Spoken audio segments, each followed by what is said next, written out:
Acho que não é só uma questão de homens ou de mulheres, acho que todos nós nascemos com representações e com moldes. O nosso desafio é saber o que é que fazemos com eles e como é que lidamos com aqueles que não estão no molde. Olá, o meu nome é Maria Ana Barroso e este é o podcast Um Homem Não Chora. Nesta segunda temporada trago novos convidados e mais temas para continuar a conversa sobre a masculinidade, os prejuízos que a cultura machista trouxe também para os homens e o papel de todos na construção de sociedades mais igualitárias.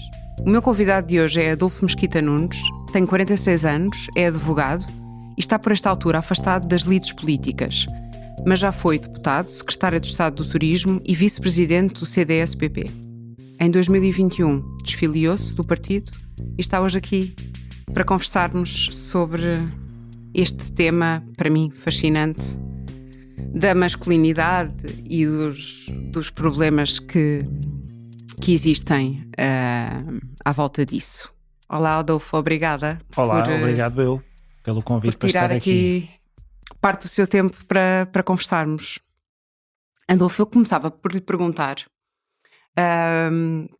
tenho a sensação de que claramente, ou seja, o feminismo ganhou um novo fôlego, embora não seja uma questão nova, mas nos últimos anos, e portanto discute-se muita coisa, há um maior movimento e até um maior olhar político para tudo o que seja a promoção de uma maior igualdade de género, e têm sido identificadas até à exaustão, e bem, de que forma é que o patriarcado prejudicou e prejudica ainda as mulheres. Mas a sensação que eu tenho é que se fala pouco dos efeitos negativos que esta mesma cultura e forma de olhar para aquilo que é o papel do homem e da mulher, de como é que cada um deve ser e comportar-se, fala-se pouco dos efeitos negativos, se é que vai concordar comigo que há efeitos negativos, que esta cultura machista tem trazido para os homens, ou seja, fala-se do privilégio, das benesses, mas de resto, não sei, é quase, diria, em alguma medida uma diabolização, não é? Aqui um bocadinho de estamos numa luta contra, aliás, como acontece em muita coisa nos dias que correm. O que é que acha que os homens têm perdido ou perderam com esta... Eu tenho sempre muita dificuldade em engafetar o ser humano em categorias identitárias, que são suas, mas que não os definem necessariamente.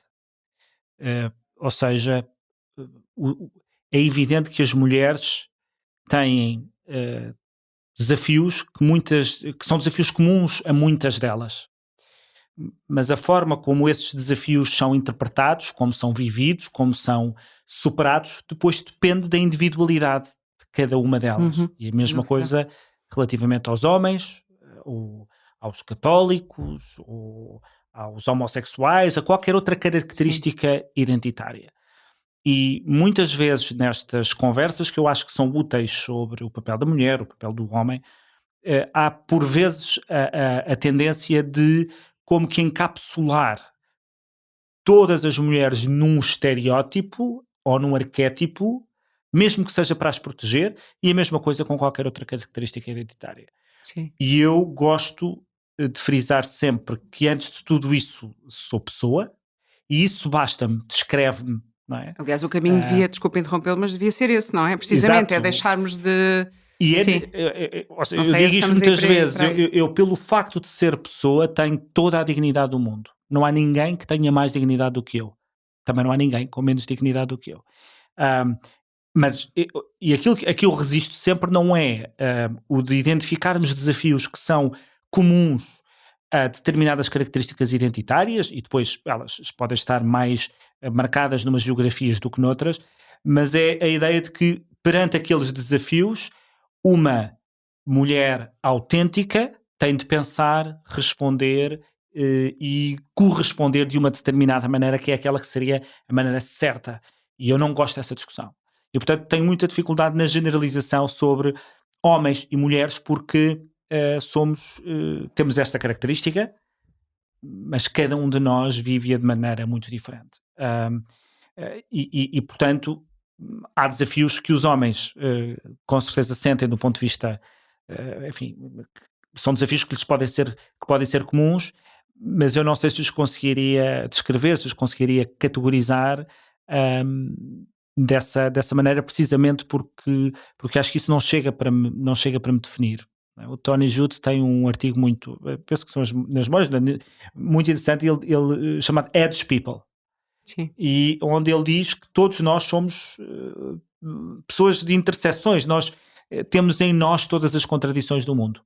E vivemos hoje tempos em que isso não é bem compreendido, porque queremos que seja tudo muito homogéneo, tudo muito claro, que nos demos apenas com pessoas que sejam tal como nós, e temos todos de pensar de uma maneira muito clara e radical sobre todos os assuntos, e deixa de fora esta circunstância de todos nós temos em nós todas as contradições do mundo. E eu acho que essa imagem é muito bonita, porque também nos dá uma noção de vulnerabilidade, dá-nos uma noção de diversidade, dá-nos uma noção de encontrar espaço para nos encontrarmos e não para nos separarmos. E eu sei que estou a demorar muito tempo nestas respostas, mas algo muito útil, ou que seria muito útil e muito proveitoso em discussões sobre homens, mulheres, características identitárias, o útil e o bonito dessa discussão seria encontrarmos-nos na diversidade e utilizarmos essa discussão para nos encontrarmos. E aquilo que eu sinto é que muitas das vezes, não sempre e não por todos os interlocutores, essa discussão é feita para nos separar, para nos dividir, para nos colocar uns contra os outros. E eu não acredito numa sociedade em que nós temos de nos entender contra o outro e ocupando o espaço do outro. Mas, pelo contrário, acho que é um espaço de tolerância e diversidade. Sim, sim, sim.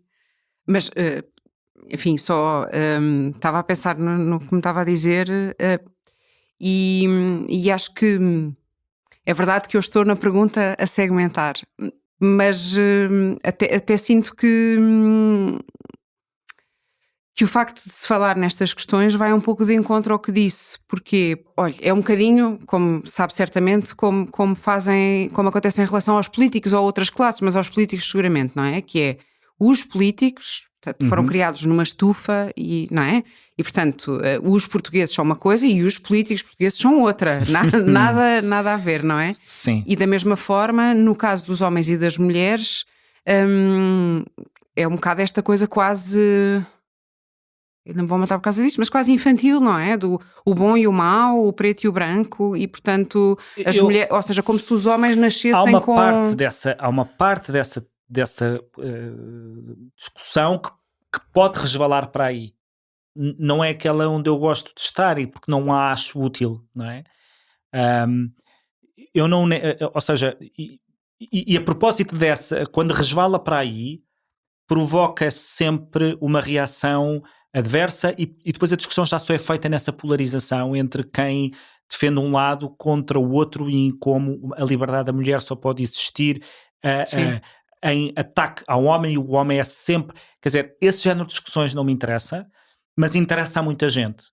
Por proveito político, porque acredita nisso, mas às tantas, se formos assim, com todas as nossas características identitárias, e todos nós temos muitas, não é? Nós temos a nossa origem, a nossa naturalidade, a nossa religião, a nossa orientação sexual, de onde é que vimos, o que é que fazemos, portanto, tudo isso faz parte da nossa identidade. Se nós quisermos ser categorizados por cada uma dessas características, nós vamos ter uma espécie de matriosca de identidades, sempre em procura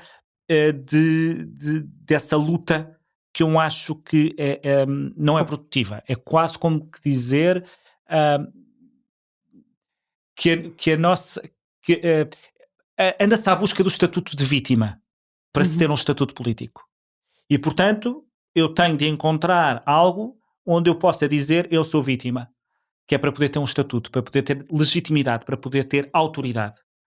E eu não nego que haja vítimas, mas esta vitimização enquanto critério legitimador perturba-me. Não é a circunstância de eu não ser heterossexual que me impede de ter empatia e de perceber desafios, ou não ser mulher, que me impede de ter esses desafios. E eventualmente com político de os representar. Esta ideia de que cada identidade só pode ser representada pela sua identidade, não só é uma coletivização, presumindo que pessoas que partilham da mesma identidade, pensam as mesmas coisas, como vão neste sentido. Mas a discussão sobre a necessidade de encontrarmos igualdade, essa é uma questão que me interessa. E reconhecer que para determinadas populações, neste caso estamos a falar de mulheres, há um caminho a percorrer, essa discussão também me interessa. Não no sentido de dizer que há uma espécie de patriarcado Opressor, endémico, sim.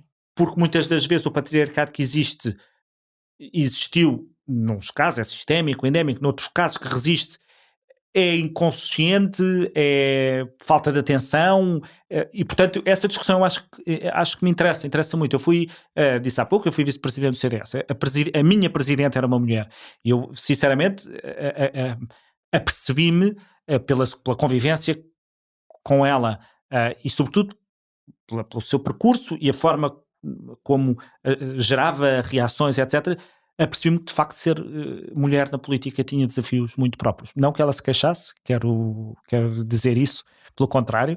Não se vitimizava. Zero, mas eu apercebia-me de facto que há desafios que existiam e portanto, o não me interessar uma parte da conversa não significa que não me interesse a questão da igualdade perante a lei e a igualdade de direitos e de deveres, com certeza, mas essa interessa-me e esse é um caminho que é um caminho constante que temos de fazer porque objetivamente há muita coisa que ainda nos separa, não é? Que ainda não nos dá a igualdade a todos, não é? Uhum. E a sociedade é sempre imperfeita, portanto é normal que assim Sim. seja e portanto Vamos caminhando. enfim, o nosso objetivo seria deixar isto melhor para quem vem, não é? Portanto, acrescentarmos qualquer coisa de mais de positivo e não haver retrocessos. Não sei se é isso que a nossa geração vai conseguir fazer. Uhum.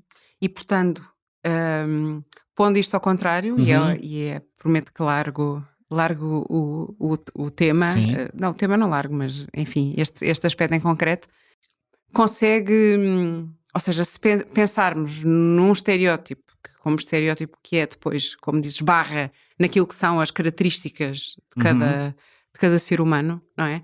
Mas se pensarmos naquilo que é o estereótipo do que é um homem, ou a expressão do faz-te um homem, ou como é que é? Não és um homem, não és um rato, enfim. Tínhamos aqui há muitas expressões. Consegue identificar, ou faz-lhe sentido identificar aspectos ou pessoas até com quem se vá cruzando ou tenha cruzado em que esta ideia, que às vezes é uma coisa que não é nem sempre é completamente dita e explícita, de que um homem não expressa emoções, que tem que dar uma ideia de uma determinada força, que não pede ajuda, que sim, seja, é evidente que há arquétipos, que os homens se percam por isso, ou seja, e não sejam só, lá está. Acho que todos nós temos moldes que de alguma maneira nos são sugeridos.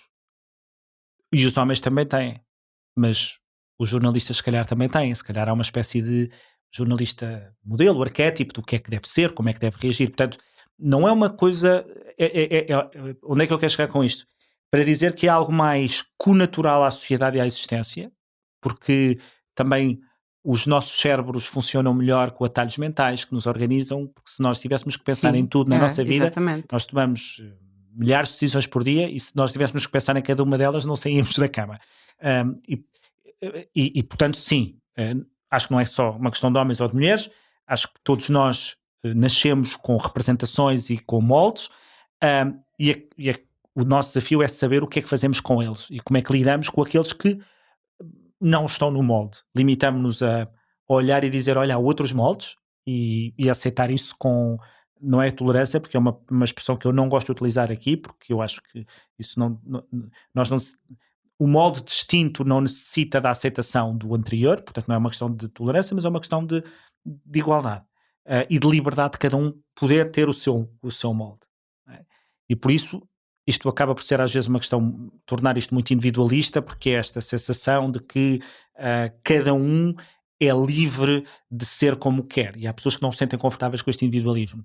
Mas eu gosto muito de citar, e acho que até pode ser surpreendente, o Papa Bento XVI, porque o Papa Bento XVI dizia há 7 mil milhões de caminhos para chegar ao céu. E aquilo que eu retiro dessa mensagem, acho que é aquilo que ele quis dizer com isso, é Deus tem cada um de nós tem um caminho para chegar. Não há um molde, não há um caminho. E isso é muito bonito, porque esta ideia de que todos temos a nossa liberdade e igualdade para podermos perseguir o nosso molde, o nosso projeto de vida, o nosso projeto de felicidade. E isto também tem uma função de paz social, acho eu, porque quando duas pessoas têm projetos de vida contraditórios, ou dois modelos contraditórios, ou dois modos contraditórios que se confrontam entre si, só há duas escapatórias. Ou uma anula a outra, e portanto por isso é que houve guerras. Eu não quero que o teu modelo exista e portanto eu Sim. tenho que o eliminar. Ou acordamos ambos que cada um segue o seu molde como quer. E eu penso que a liberdade e a igualdade são valores estruturantes da civilização e das democracias liberais e têm uma função de paz social, que se vai perdendo nestes tempos quando nós entendemos que há moldes que, porque eu não gosto deles, tenho de os combater. E eu acho que as pessoas devem ficar só pelo não gostar, se não gostam, não comem, não é? Aquela frase também muito típica nas nossas casas, pelo menos eu fui educado assim, sobre o não gostas, come menos, mas comes. Mas comes menos. Já me perdi um pouco na conversa, ou seja, mas sim, há moldes e a nossa vida é tentar, quando nós percebemos que não preenchemos esse molde, é como é Que bom que há outros, não é? Para já, como é que lidamos com isso? E não é um processo muitas vezes simples, não é?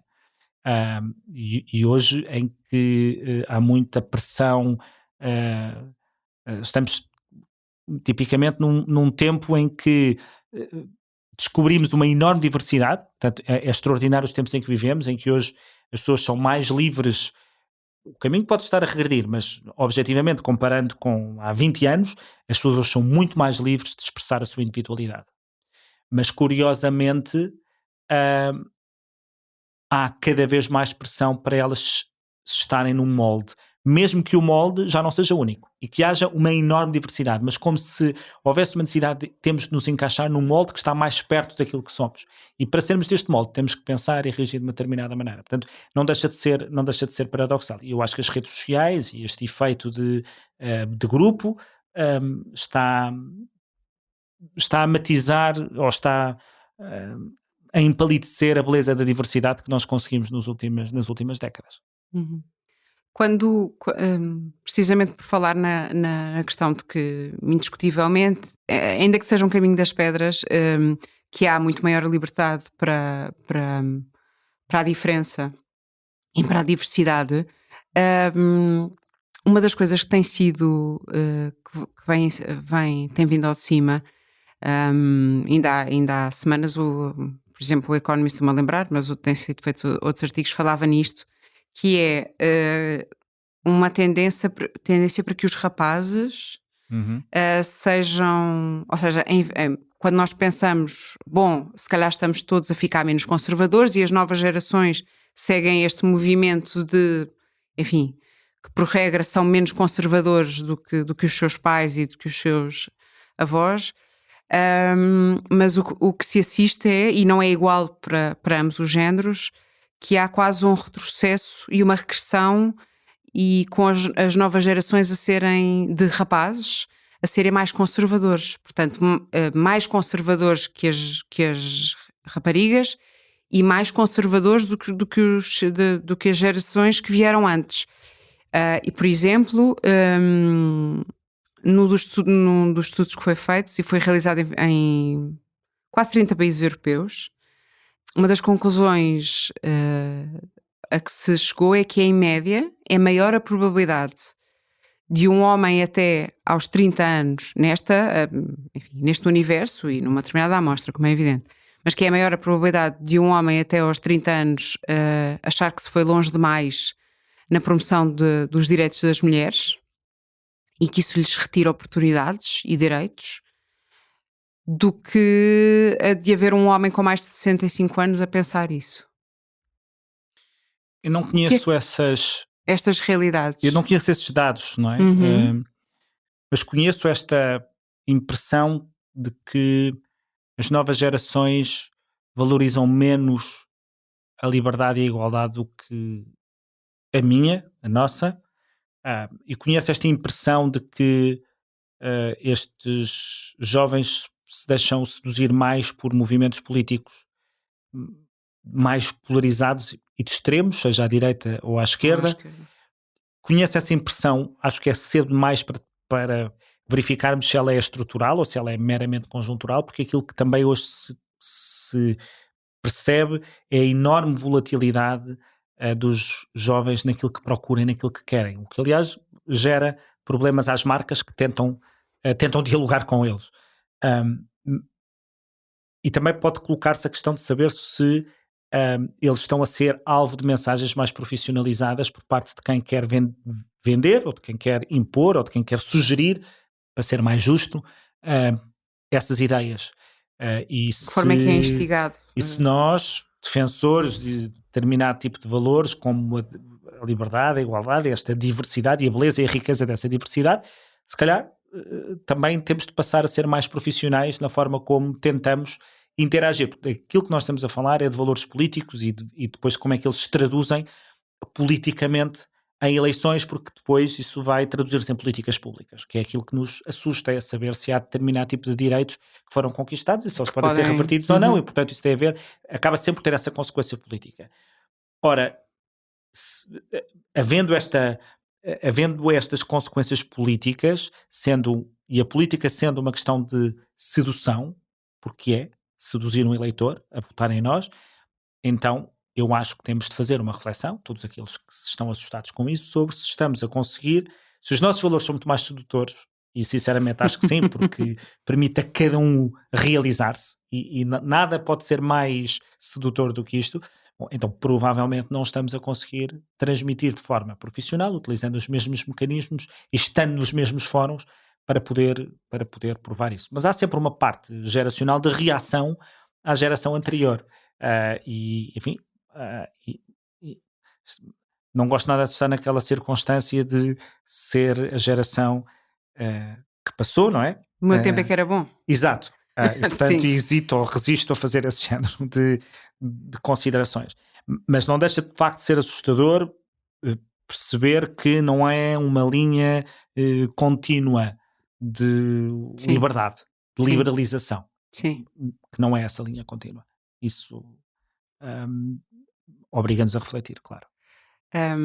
Eu sei que se calhar vai-me dizer que não é, sei lá, que não é sociólogo, por exemplo, e portanto, mas porquê é que acha que isto acontece? Ou seja, porquê é que este movimento é mais acentuado nos rapazes e nos homens?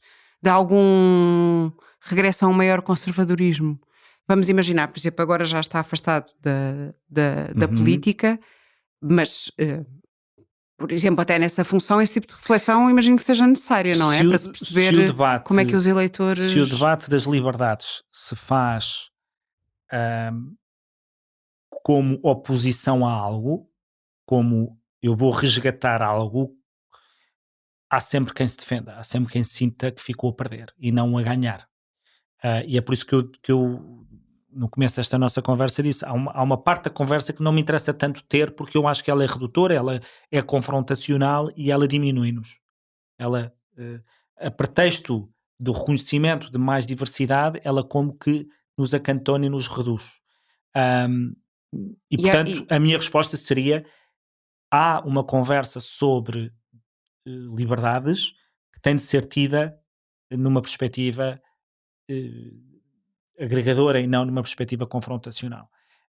Agora, é isso mesmo, eu não sou sociólogo, eu não conheço esses estudos, há uma parte que eu Mas há uma parte que é até, ou seja, por exemplo, sei lá, mesmo que não peguemos em estudos, se olharmos, por exemplo, para o que aconteceu nas legislativas em março, em Portugal, quando foi feito um levantamento, um retrato de quem votou no partido, no Chega, no partido de extrema-direita, o que se viu foi que cerca de 60% de quem votou é o que se estima, no Chega foram homens, e que destes só 9% é que tinham mais de 65 anos. Bom, mas se há um partido que tem uma forma de conseguir comunicar diretamente com essas pessoas e tinha, Uhum. do ponto de vista de redes sociais, é avassaladora É a diferença. verdade. E a aposta que houve, porque uma coisa é, estão lá todos a apostar com os mesmos meios e há um que se destaca porque é de facto aquele que tem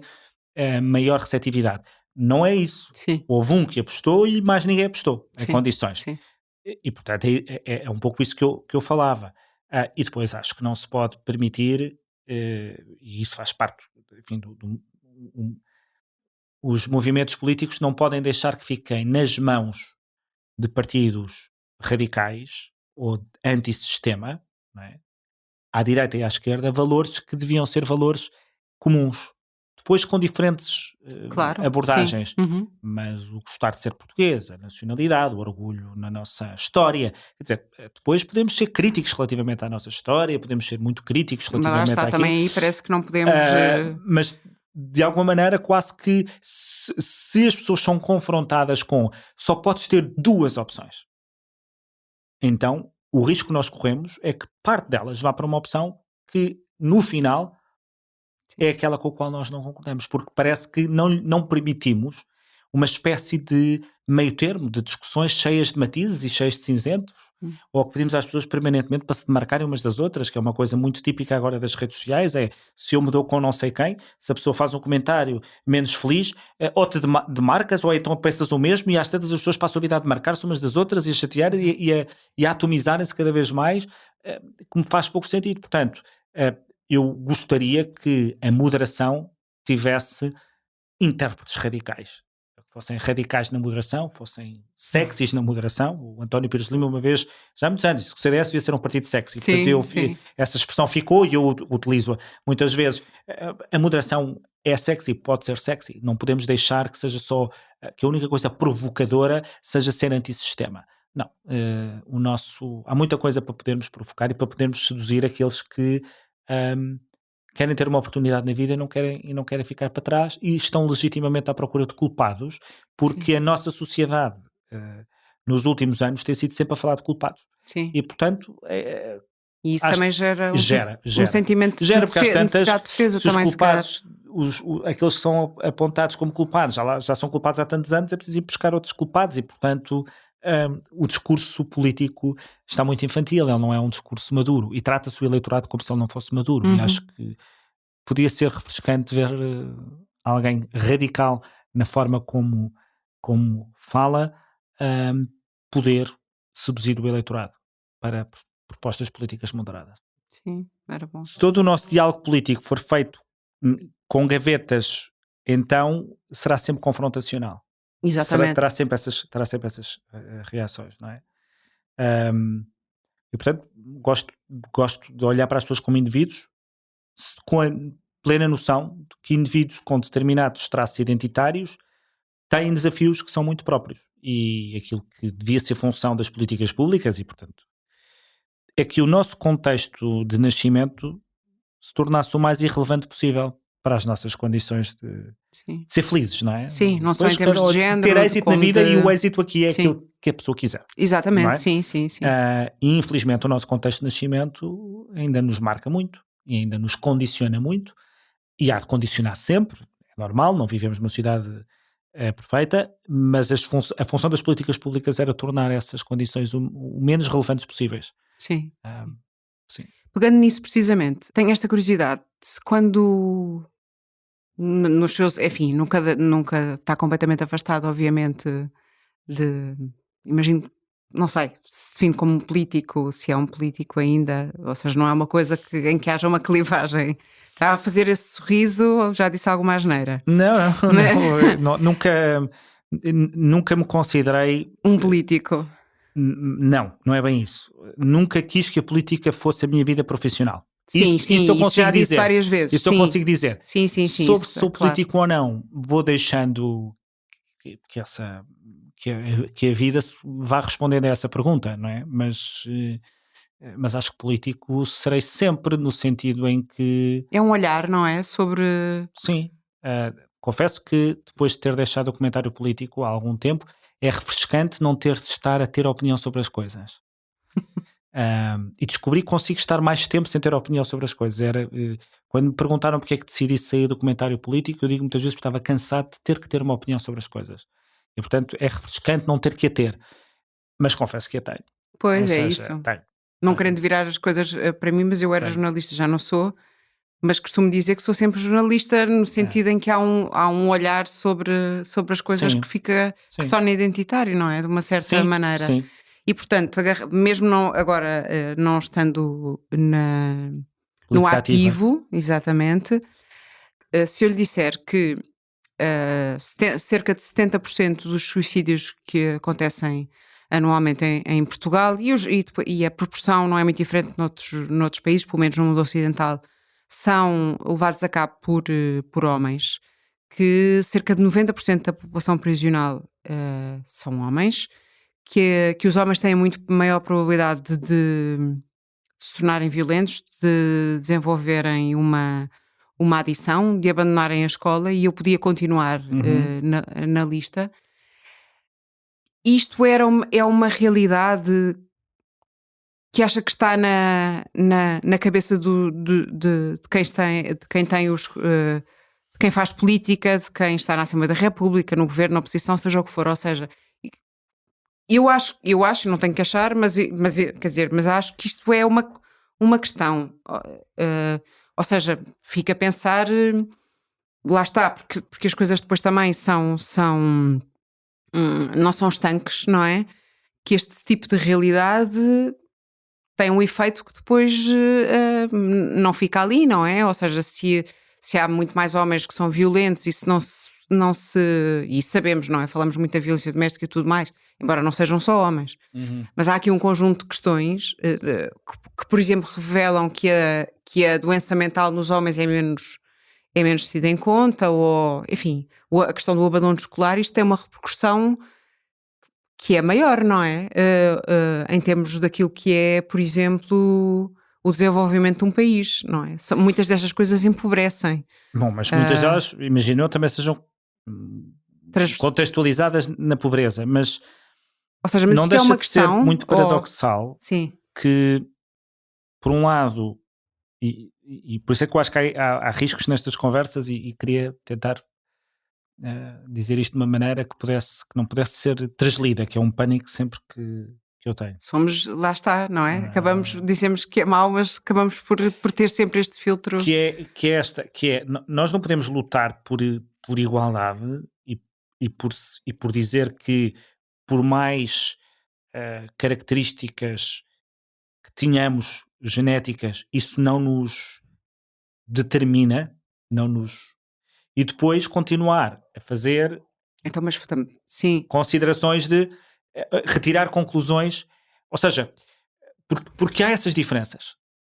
E essas diferenças, e reconhecer que existem diferenças, e pode haver, não sei, não sou nem físico, nem médico, nem psiquiatra, portanto, mas não sei, pode haver estudos que expliquem porque é que a população previsional é mais masculina. Há maior tendência para a prática de crimes, ou são os homens mais burros que são apanhados e as mulheres cometem e depois não são. Não faço ideia, só para poder, gosto sempre de fazer um reframing das questões. E portanto é sempre perigoso quando começamos com o engavetamento em género e portanto depois... Então, mas aí também podíamos dizer que as mulheres, que também não se devia estar a falar, estou a fazer de advogada do diabo, que as mulheres também são... Para que é que se está a falar nisto? Porque as mulheres cá são mais dotadas naturalmente para cuidar do lar e para... no fundo é isso, ou seja, é esse paradoxo que eu estava a querer chegar. Mas, no entanto, faz-lhe sentido que haja políticas públicas que procurem promover a igualdade. Com certeza. Isto atenção, faz-me sentido que as políticas, que cada pessoa seja livre de ser o que quer. E que um homem que queira ser dono de casa ou uma mulher que queira ser dona de casa encontre total naturalidade social para esta opção. Ou qualquer outra. e que nós não fazemos parte do estereótipo ou do arquétipo ou do modelo não seja visto como uma traição de classe, ou uma traição de género, ou uma traição de orientação sexual, não é? Porque, agora, voltando à pergunta desses dados todos que me apresentou, alguns deles eu desconhecia, a política durante muitos anos foi feita por homens, só, quase exclusivamente por homens. Portanto é normal que haja um conjunto de coisas que só agora se calhar estejam a ser melhor percebidas ou melhor vistas Então, mas ou precisamente por reparadas. serem homens, Sim. podiam estar mais despertos para as suas Para as suas questões. fragilidades, para as suas questões, Exatamente. não sei, acho que é exatamente o contrário, não é? Há uma noção de proteção, eventualmente. Sim, Não, sim. não sei, não sei. Como não havia muito interesse em olhar para a sociedade procurando essa noção de igualdade, hum, talvez isso tenha escapado e agora há que olhar para isso, mas eu não tenho arma, não tenho instrumentos para conseguir opinar muito sobre isso. Uhum, uhum. Estava a pensar só indo Hum. respondendo àquilo que me dizia, por exemplo, do será que os homens, enfim, está a dizer isso, obviamente, não é? Sem ir num sentido ou no outro. Será que os homens têm mais tendência para serem violentos ou para seja o que for? Mas, por exemplo, uma das coisas que se fala é que as escolas em que agora que as raparigas têm as mesmas oportunidades, fazem a escolaridade, Uhum. agora não é de agora, mas que fazem a escolaridade toda até ao fim, que se percebe, por exemplo, que a escola provavelmente é prejudicial para os rapazes, está feita de uma forma que é prejudicial para os rapazes. Por exemplo, porque, porque há uma questão que tem até um impacto em termos daquilo que são as desigualdades sociais e a incapacidade de sair de um ciclo de se quebrar um ciclo de pobreza, é que, por exemplo, os rapazes amadurecem mais tarde e, portanto, se em meios mais privilegiados já se percebe isso e os rapazes entram mais tarde na escola, em muitos meios isso não acontece e, portanto, a forma como a escola está estruturada exige mais a rapazes mais imaturos. Mariana, Estou a dar um exemplo, eu mas acho, era só uma eu acho nota. muito interessante isso. eh, Mas né? sim, Acho muito interessante isso porque é a busca de encontrar um terreno em que cada um tenha as melhores condições possíveis de se ingrar, não exatamente. é? Sim. E se virmos as coisas dessa forma, eh, acho uma conversa muito interessante e útil e profícua de se ter. Não é? Deixa de ser assim se isso for visto como eh, uma espécie de eh, querer privilegiar, querer, Sim. não é? Mas a discussão posta nesses termos ah, é útil, não é? E não necessariamente só na questão do género, mas num esforço que deve ser da escola, da sociedade como um todo. E, portanto, há questões de género, eventualmente, pelo que me está a E neste dizer, e podem caso, estar biológicas, estudadas, não sim. é? Biológicas, portanto, mas também há questões de pobreza, também há questões de. Está também estudado, portanto, crianças de pais com ensino superior e com mais condições têm mais possibilidades de êxito do que aquelas que não têm, e, portanto. É útil que a sociedade também tenha noção de que não basta dotar uma escola igual para todos quando estamos todos em condições de desigualdade. É evidente que há uma enorme. Estamos todos, absolutamente todos, em condições de desigualdade e, portanto, nunca vai ser possível termos uma. Bem, com a inteligência artificial havemos de eventualmente lá chegar, mas quer dizer, não é possível ter dentro de uma mesma escola 200 mil escolas, consoante o número de, de Claro, alunos que lá claro, como é está, evidente, sim. mas que haja esta necessidade de olhar para as políticas públicas. Uma das convidadas que aqui esteve foi a Susana Peralta, não é? E ela, Exato. nos tempos, portanto, no tempo da pandemia, ela bateu-se muito, e eu acho que de uma maneira às vezes solitária, com a forma como a escola estava a esquecer-se das crianças cujos pais não tinham nem literacia para os poder ajudar, nem meios tecnológicos para poder acompanhar as escolas, acompanhar as aulas, e portanto era qualquer coisa a dizer, há aqui uma desigualdade a que nós não podemos fechar os olhos e a que temos de dar resposta, porque a escola tem de dar resposta. E portanto eu acho que esse exercício de pensar, será que a forma como os currículos estão desenhados, a forma como os skills que nós estamos a tentar incutir e aprender é na idade certa, não é na idade certa, devia ser mais tarde, devia ser menos Sim. tarde. Isso é um esforço que eu acho que é muito interessante de se ter, constante, em prol, precisamente, da igualdade de oportunidades. Uhum. E em que não se veja uma coisa como invalidando a outra, não é? Ou seja, porque o olhar e porque politicamente, por exemplo, não só, tudo o que sejam movimentos de promover os direitos das mulheres e de as defender de questões como a violência doméstica, Uhum. não seja eh, motivo para se olhar para outras questões relacionadas com os homens e de olhar para isso como, lá está as gavetas, como invalidante, não é? Do Claro, ou género, como mas se, estão a pôr em causa, exatamente, como ou... se só Sim, fosse possível, ah, como se só fosse possível querer criar condições exatamente, boas para um dos lados e não para todos, que eu acho que é esse exatamente, é esse o propósito, não é? exatamente. E não ter essa conversa muito confrontacional, que eu Uhum, acho que não, nem sequer não é real, não traduz a sociedade. uhum. Passando agora para um outro tema, Uhum. que tem a ver com gavetas também. Ahm, em 2018 assumiu publicamente numa entrevista ao Expresso a sua homossexualidade. E recordo-me que até, creio que pouco tempo depois disso, a propósito desta decisão, disse que isso não era para si uma questão, ou seja, não era para si uma questão, que tinha tido a sorte de nascer numa família e ter amigos e viver num meio social onde a orientação sexual não era um assunto, mas que tinha a consciência de que para milhões de pessoas é um assunto e que ainda há muitas pessoas, homens e mulheres, que, sendo homossexuais, são vítimas de perseguição, de bullying, mesmo apesar dos tais Uhum. avanços de que falamos, que apesar de tudo se sentem, que aligeiram talvez um bocadinho estas questões.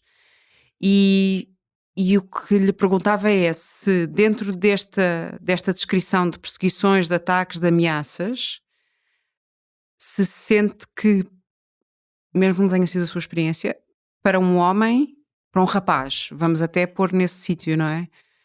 É mais difícil ou coloca mais questões e maior preconceito ser-se um homossexual do que para uma rapariga. E digo porquê, já agora acrescento só, por, não sei, haver ainda uma associação do que é feminino como sendo uma coisa até risível ou meio ridícula, não é? Quando vemos um homem, é uma coisa meio ridicularizada até. Não Vamos sei lá se fui ver. clara na minha pergunta. Se não Sim, fui, diga-me. mas é um enfoque parcelar da experiência traumática ou desafiante, traumática, sim, de uma pessoa se encontrar com a sua orientação sexual. Então, mas acrescento, desculpa Não interromper, é? mas acrescento uma coisa então, ou seja, sabendo que é uma questão transversal, Uhum.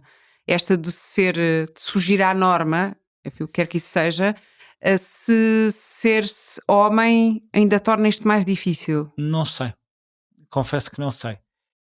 Às vezes até ouço o contrário, no sentido em que há mais representação de homossexualidade masculina, fala-se mais nas televisões, nas séries, no cinema, há mais, ela é mais visível e portanto abre mais espaço e que para as mulheres não existe ainda esse mesmo universo. Ou isso não, Sim, várias vezes já ouvi isto, não sei se é mesmo assim, intuitivamente direi que provavelmente há aí qualquer coisa de verdade. Também as mulheres têm, e até numa idade bastante definida, porque a sua biologia assim o determina, também têm muita pressão para cumprirem com um modelo, homossexuais ou não.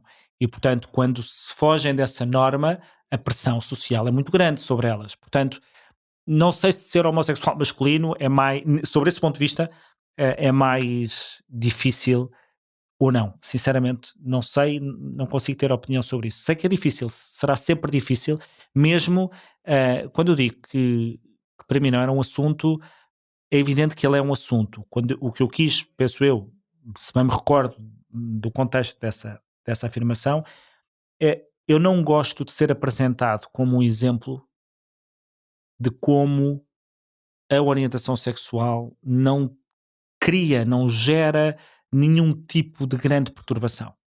Porque vejam só, está ali o Adolfo, que foi vice-presidente de um partido, foi secretário de Estado, comenta na televisão, é advogado, e portanto vejam só, é perfeitamente, é tão fácil que ele está ali.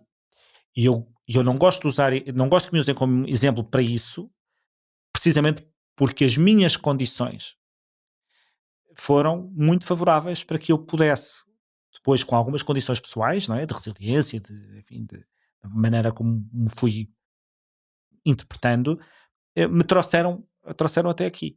Mas mesmo pessoas com os mesmos contextos que eu, de nascimento, sociais, etc., podem ter experiências que são muito traumáticas ainda. A forma como nós ah, sentimos que não vamos ser aceites é uma experiência muito pessoal que às vezes até é totalmente independente do nosso universo e do nosso meio, que são muitas vezes muitos amigos a tentar mostrar-nos que não há problema nenhum e nós não vemos isso. Pelo contrário, Exatamente, sim. nós tendemos, né, eu tive há pouco tempo, enfim, estamos em maio, portanto é o mês do orgulho, portanto há muitas empresas que fazem iniciativas relacionadas com a diversidade e portanto é normal que me convidem para ir falar sobre isso.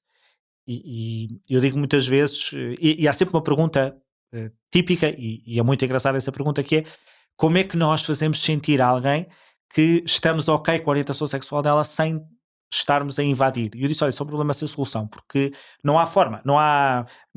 Cada pessoa é uma pessoa. E vocês não têm noção, dizia eu, da quantidade, do esforço que o nosso cérebro faz para colecionar a informação toda sobre as pessoas à nossa volta e sobre se vão aceitar, se não vão, e às vezes uma frase, uma piada, um comentário ficam-nos guardados e não, esta pessoa não vai aceitar. E criamos uma proteção para nós próprios, para nos proteger, que é sempre uma questão muito traumática. Agora, e portanto, eu não quero ser dado como exemplo, e digo isso muitas vezes, há pessoas que se matam, há pessoas que são mortas por causa da sua orientação sexual, não é? E que sofrem bullying e sofrem discriminação, e provavelmente o local de trabalho é hoje o armário mais difícil, porque apesar de tudo, enfim, em contextos de familiares, as coisas são hoje diferentes, mas o local de trabalho ainda é para muitos um armário difícil de sair. Uhum, uhum. O, a propósito ainda da história de que há mais casos de homens, não é? A virem a público. Eu por acaso tinha aqui uma pergunta um bocadinho no sentido contrário, ou seja, e que podia ser outra, digo eu, outra proposta, outra Uhum. possível resposta para esta questão de se ouvir falar mais de casos de homens. É que eu acho que também há uma, ou seja, é percepcionado como mais difícil e mais corajoso um homem vir, não sei se não há um bocado essa coisa, corajoso que é um homem vir dizer, e eu não estou a desvalorizar, como se fosse mais difícil um homem dizer isso do que, do que uma mulher. Talvez porque se imagina que o homem vive num contexto masculino de amigos Uhum. masculinos e que são mais propícios a bullying e a gozo, talvez seja isso. Mas sinceramente pode ser um nível suplementar de desafio e de sofrimento. Mas o nível de sofrimento da homossexualidade é tão grande que, mesmo que assim seja, isto é, mesmo que Sim, isso sim, seja sim. menor para as mulheres, há muito sofrimento Menor, ali na sim, mesma. menor, Não é sim, menor, eu não sei, é eu menor, percebi. sim, sim, Mas que sim, seja sim. diferente, há muito sofrimento. Há muito Sim, sofrimento sim, sim. e E não sentiu, e também o que me diz também é que não sentiu, não foi essa a sua vivência, no sentido não, de ai que tragédia, por ser homem ainda é pior não, lidar com a reação dos outros não. perante a minha Mas, homossexualidade, ou seja o que não, for. mas atenção, nós procuramos, bem, estou a dizer nós, estou claramente a abusar, mas muitas conversas que tenho percebo que há uma necessidade grande de se encontrar um estatuto que nos proteja das agressões.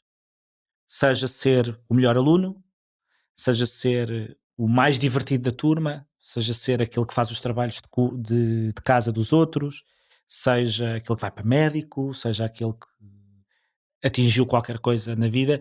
E esse é muito cansativo, porque é uma busca de um estatuto que nos proteja e que não tem a ver só com a homossexualidade. Portanto, Sim, sim, todas sim. as todas as pessoas que de alguma forma sentem que não fazem parte do molde Sim, como as esse crianças estatuto, não é? obesas que são Claro, os engraçados ou claramente, não é? que. Sim, sim, sim. Procura-se esse estatuto e eu também tive isso, como é evidente, não é? Portanto, a busca de qualquer coisa, e uma vez atingido esse estatuto, ele efetivamente protege. Por isso é que eu digo, eu não posso ser exemplo. Eu não faço a mínima ideia se ah, qual é que foi, quer dizer, a quantidade de pessoas que não gostou de eu ter dito nessa entrevista ou ter falado sobre a minha orientação sexual. Não faço a mínima ideia. Porquê? Porque o meu estatuto atual e na altura me permitia viver acima disso. Sim, Agora, é mais confortável, de uma certa numa maneira. Sim. escola, Uhum. um miúdo não tem esse estatuto. E, portanto, ele vai até atingir um estatuto que o proteja. E aí sim há muitas histórias de coragem. Há mesmo muitas histórias de coragem. E às vezes até eh, enfim, há muitos há documentários e histórias, há pais quando eh, que falam muito da coragem dos seus filhos, porque eles saem todos os dias à rua e muitas vezes saem com roupas que são consideradas extravagantes, mas saem na mesma. E sofrem muito. É uma coragem, mas é uma coragem que não pode apagar, que por dentro há um enorme medo de isto pode ser a última vez que eu estou a sair à rua. Ou Sim, isto eu sim. posso ser agredido aqui, agredido ali. Portanto, há de facto há histórias de grande coragem, e é por isso que eu disse no meu caso não Sim, sim, gostava sim. que o epíteto ou que o Sim, adjetivo sim, sim. me fosse colado a mim. Exatamente. Acha que a coragem hum, está associado a ser-se homem ou a ser-se mulher? Ou pondo a questão de outra maneira? Nós, e não somos só os portugueses, temos muita tendência para dizer, por exemplo, que alguém que é muito corajoso é alguém que tem tomates. Por oposição a o não sei quantos, ou é um coninhas. E isto, eu estou Uhum. aqui a usar estas expressões, mas a verdade é que sabemos que existem, não é? Que associam uma coisa à outra. Acha que a coragem está associada ao masculino? Que faz sentido esta ilustração? Acho que as qualidades e também os defeitos hum, são medidos ou interpretados ou aferidos, talvez, de forma diferente consoante os géneros. Sim, isto é, hum, haverá com certeza demonstrações de coragem em mulheres, hum, mas elas provavelmente são associadas a outro tipo de atitudes. Uhum. Hum, porque há uma noção, porque o poder foi quase sempre exercido por homens e, portanto, há uma certa associação de determinado tipo de atitudes masculinas e, portanto, muitas mulheres para exercerem política eram louvadas pelas suas características Masculinas, é verdade, masculinas, é verdade. não Até é? na roupa, não é? Até na roupa. O fato de Enfim, saia, embora, ou casaco, então, enfim, o blazer. ahm, e por isso